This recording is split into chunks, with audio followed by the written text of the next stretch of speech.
Quatrième pilier d'une méthode de trading structurée, c'est la gestion de risque. Et c'est quand même une des plus importantes, parce que la gestion de risque, c'est un peu l'autoroute de savoir si vous allez rester en vie pendant quelques semaines ou vous allez complètement cracher votre compte. Personnellement, j'ai dû cracher 2 comptes avant de me rendre compte que je faisais vraiment de la merde et que je n'avais pas de gestion de risque. Et il m'a fallu beaucoup de temps pour comprendre qu'est-ce que la gestion de risque.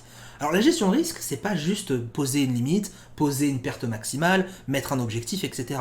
La gestion de risque, c'est beaucoup plus complexe. La gestion de risque, pour moi, c'est vraiment tout le temps le fait de se poser la question, de se demander quelle est ma phase de marché actuelle, quelle est l'humeur du marché, et donc de pouvoir savoir comment je dois adapter mon risque. Est-ce que je dois être un peu plus agressif? Est-ce que je dois être un peu plus prudent? Est-ce que là, je peux prendre un deuxième trade, même si mon marché continue à monter? Est-ce que là, je devrais pas m'arrêter de trader? Etc.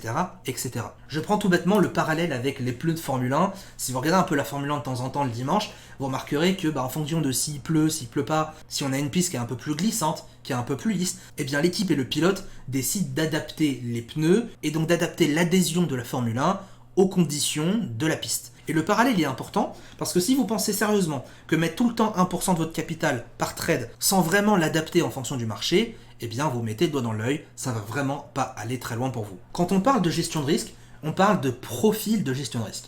Par exemple, tout à l'heure, on va reprendre l'exemple en fonction d'un marché en tendance, correction ou range.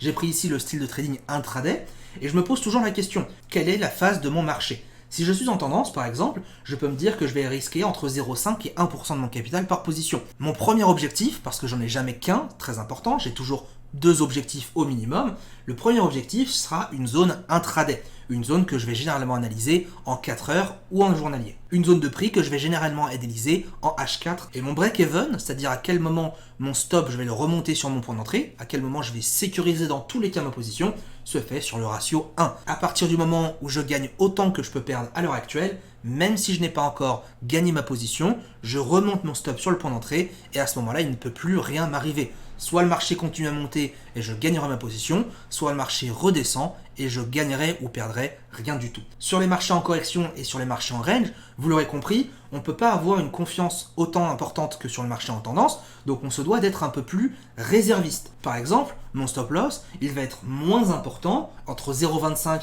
et 0,5%, et mes premiers objectifs se font sur des zones scalping, c'est-à-dire que je ne vais pas aller chercher des zones qui sont trop éloignées, de peur justement que le marché n'y atteigne pas. À partir du moment où je gagne la moitié de ce que j'investis, je mets mon stop sur mon point d'entrée et de cette manière-là, en cas de retournement imprévu, parce que c'est le cas dans un marché en correction, c'est la phase de marché la plus difficile à trader, et bien au moins j'aurai sécurisé ma position et je ne serai plus dans la capacité de la perdre.